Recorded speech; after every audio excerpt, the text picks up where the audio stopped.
ስፖርት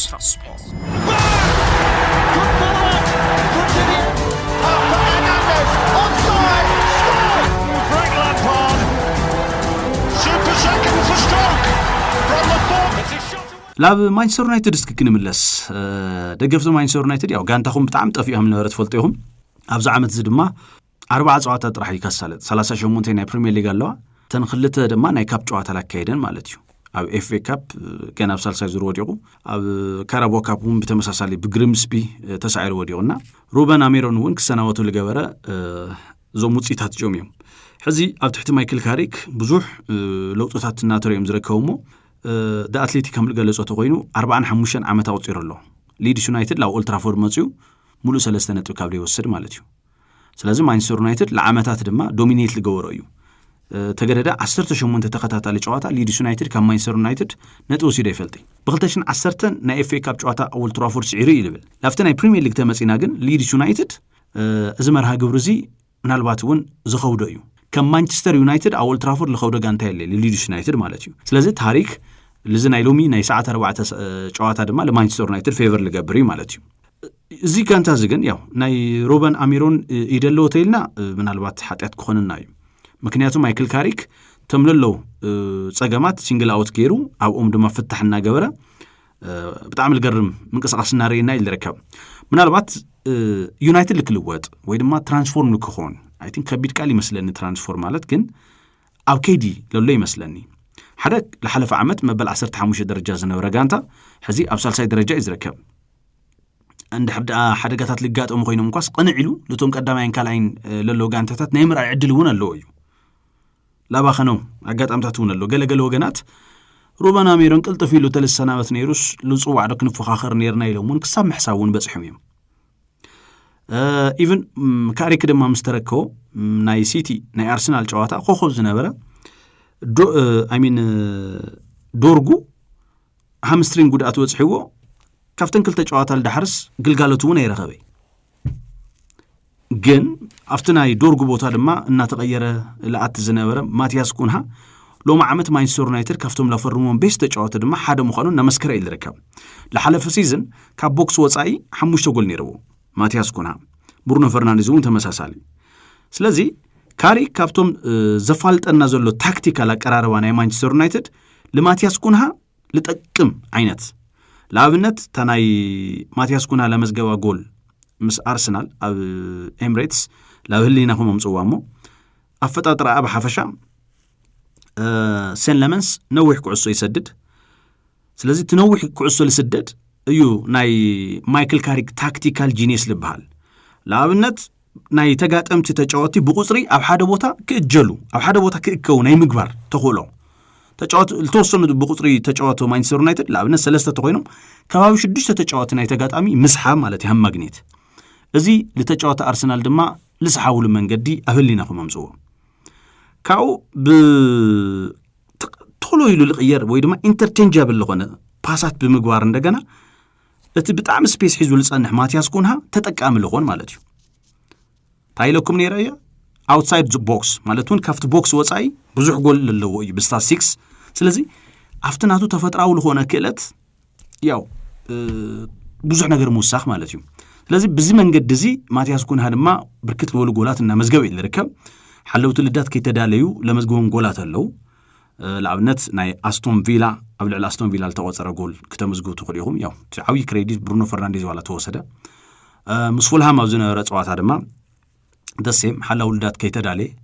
ወይ ማለት ኮቆዑ ያብለ ይባሃሉ ለሰዓት ድማ ለወቆ ካው ድማ ለዴቪድ ራያውን ምንም ኣብለ ገብሩ ለጋጣም ድማ ረኺው ማለት ገብርኤል ማጋለሽ ስቴፕ አፕ ኬሩ ክሽፉነ ያብ ዝባሃሉ ለጊዜ ማቲያስ ኩንሃ ድማ ያው ሹት ለመዝገበሉ በጣም ልገርሚና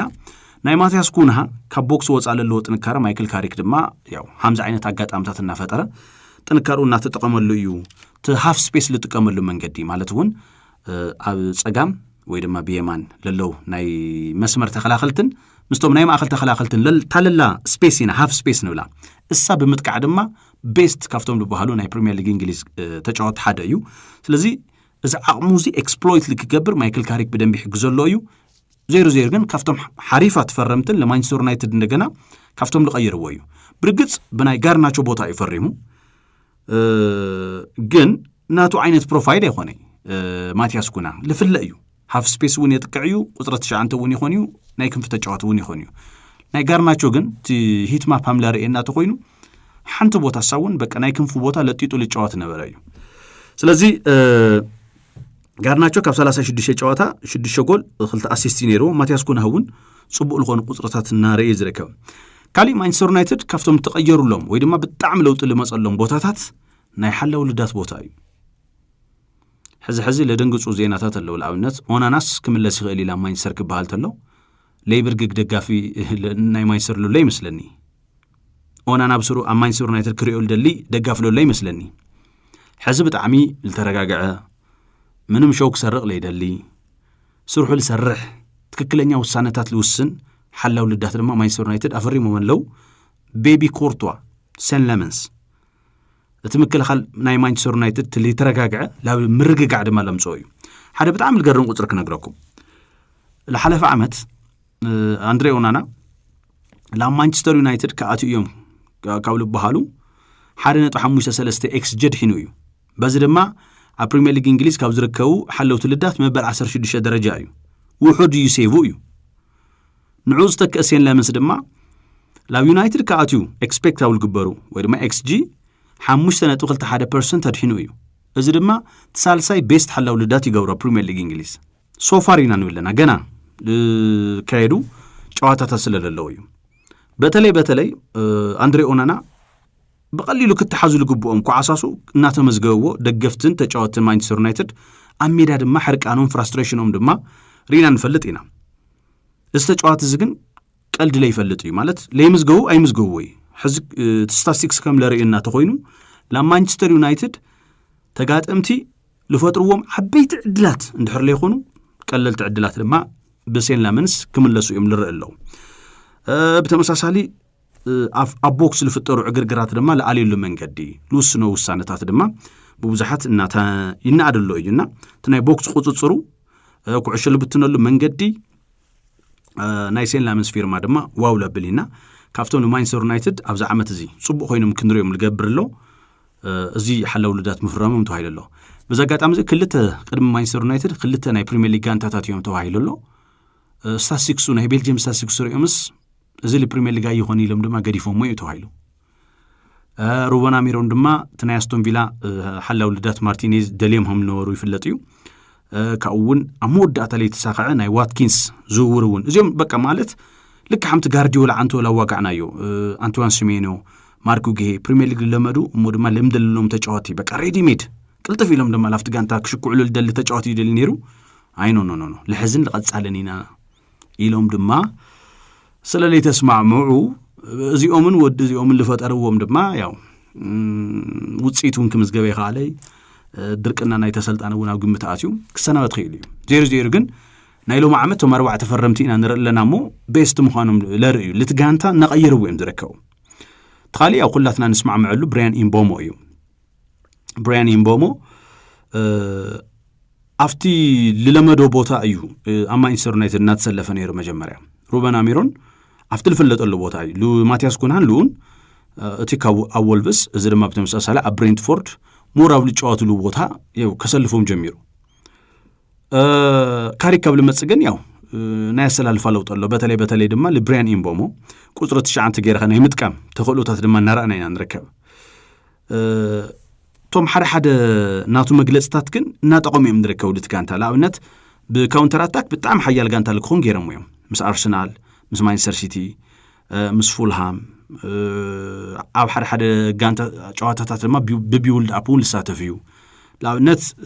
ብራያን ኢምቦሞ ናይ ማንቸስተር ዩናይትድ ናይ ምጥቃዕ ምጅማር ድማ እቲ ኢኒሺዬቲቭ ልወስድ እሱ ኢሎም ይገልጽዎ ለኣብነት ናይ ሲቲ ጎል ክምዝገብተሎ ናይ መጀመርያ እቲ ትራንዚሽን ልጅምር እሱ እዩ ካብኡ ድማ ልውድኦ እሱ እዩ ብተወሳኺ እንደገና ምስ ኩዕሶን ካብ ኩዕሶ ወፃእን ድማ ለለዎ ግልጋሎት ብጣዕሚ ልገርም እዩ አጥቃዓይ ኢሉ ሱቅ ልብል ይኾነ ክሳብ መወዳእታ ድማ ልምለስ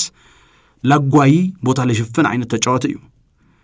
ብተወሳኺ ድማ ልደቂ ጋንቱ እውን ጽቡቕ ሰርቪስ ልህብ ተጫዋቲ እዩ ኣብ ፕሪሚየር ሊግ እንግሊዝ ለኣብነት ዊንግ ባክ ልበሃሉ ማለት እውን ኮሪደር ሒዞም ልመላለሱ ከምነ ኡዶጊዮ بتمساسال دما ناي كنف تጻወቱ لخونو كمن أنتوني إيلانغا لابن توب حموشته ወይ ድማ حموشته توب سبيد لمزغو ተጫወተ አለው ካብ አቶም ብሕታዊ ቁጥር 9 ኮይኑ 36.34% ድማ توب سبيد ለመዝገበ ብራያን ኢምቦሞ እዩ እዞም መግለጽታቱ እዚኦም እዮም ኣብዚ ናይ ሕዚ ናይ ማይክል ካሪክ ግልጋሎት ድማ ጎል ሂል ክረ እንዳገወረ ዝርከብና ብርግጽ ለሐርሐር ተጫወትና ክሮፈ ይልርከብ ለኣብነት ቤንጃሚን ሼሽኮ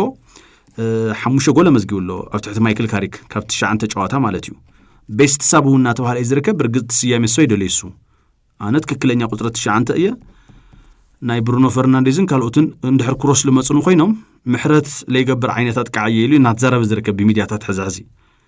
ግን ማይክል ካሪክ ግን ትጋንታ ባላንስ ልክሕሊ ካፍቲ ናይ ሩበን አሚሮን ለሓሸ ጋንታ hamdallo ለምግላጽ ግን ብራያን ኢምቦሞ ቅድሚትና ገወረ ይዝርከብ ካሊ ካብ 26 ጸዋታታት ድማ ቶታል ስፕሪንቱ 588 በጽሕሎ እዚውን አፍቶም ቶፕ 6 ድማ ለአትዩ ለአብነት ስፕሪንት ክንብል ተለና ሓንታ አብነት ከልዕለልኩም ዙቢሜንዲ ምስ ማንቸስተር ዩናይትድ ክጋገተሎ ለዴቪድ ራያ ኩዕሶ ከቅብል ታ ኩዕሶ hamle ሓጸረት ኩላትና ንዝክራይና ዝነገር እዚ አስተውዒሉ ስፕሪንት ገይሩ ተረጋጊዑ ጎል ለመዝገበ ድማ ብራያን ኢምቦሞ እዩ ሃምዚኦም ዓይነት ምንቅስቃሳትስ 588 ነመዝጊውና ንብለና ስለዚህ ለሓደ አሰልጣኒ ሁሉ ነገሩ ክህውሉ ሁሉ ተጫዋቶ ድማ ማንቸስተር ዩናይትድ ምፍራሞም ዋውላ በልዩ እዚ ዕቤት እዚ ድማ ኣብ ቀጻለ ዓመትውን ተጠናኺሩ ክቅጽል እንዳተባለ ይዝረከብ በጣዕሚ በማይክሮስኮፕ ተአሪም ለሞጾ ተጫዋት ይመስሉ ናይ ፕሪሚየር ሊግ ኤክስፒሪየንስም ናይ ሴን ላመንስተሪና ድማ መንእሰይነቱን በተመሳሳል ድማ ርግዓቱ ቤንጃሚን ሼሽኮ ድማ ሁሉ ፕሮፋይሉ ለፕሪሚየር ሊግ እንግሊዝ ለሆኒዩ እንደህርዳ ኮንፊደንስ ለረከብ ኮይኑ ዘዋል ዓዝ ድማ ናይ ብሩኖ ፈርናንዴዝ አስተዋጽኦ ድማ ከድሞ ቆል ኸልዩ ኢልካ መዝራዊ ካልዩ ካብቶ ወሳኸ ድማ ቀጻለ ክረምቲ አበይቲ ዝውራት በማንቸስተር ዩናይትድ ክሳለጥዮም ናተባለ ይዝረከብ ላብ ደብሊን አምሪሕም ነይሮም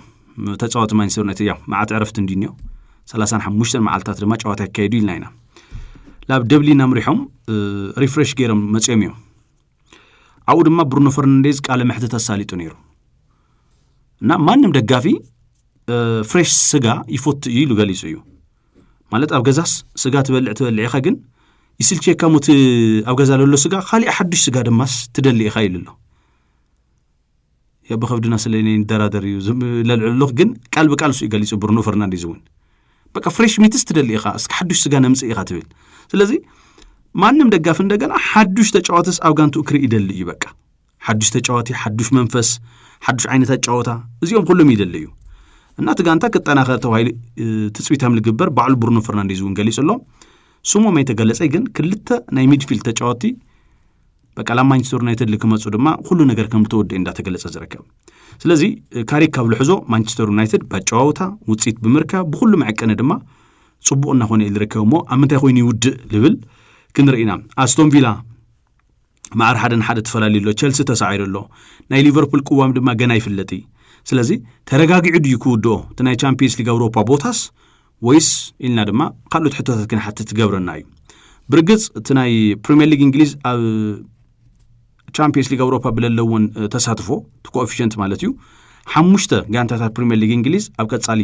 ናይ ቻምፒየንስ ሊግ አውሮፓ ድማ ክሳተፋ ተወሲኑሎ 5 እንክሳተፋ አርሰናል እውን ኣለው እዮም ናይ ሊቨርፑል ጉዕዞ ጽባሕ ከብቅዕዳ ይብቅዕንውን እንሪኦ ነገር ክኸውን እዩ 0-0 ግን 5 ተሳተፍቲ ስለለለው ኣይ ለልዕለኹ ክብራ ሰማዕትና ስለዚህ ለማዓንቲ ምሽት ማንቸስተር ዩናይትድ ምስ ሊድስ ላካይድዎ ጨዋታ አንጊድናኩም ተጻዋታን ተኸታቲልና ድማ ምስ ናይ ጽባሕ ናይ ቻምፒየንስ ሊግ አውሮፓ እውን ክንመለስ ኢና ንዝነበረኩም ተሳትፎ ካብ ልቢ ለመስግን ኤክስትራ ስፖርት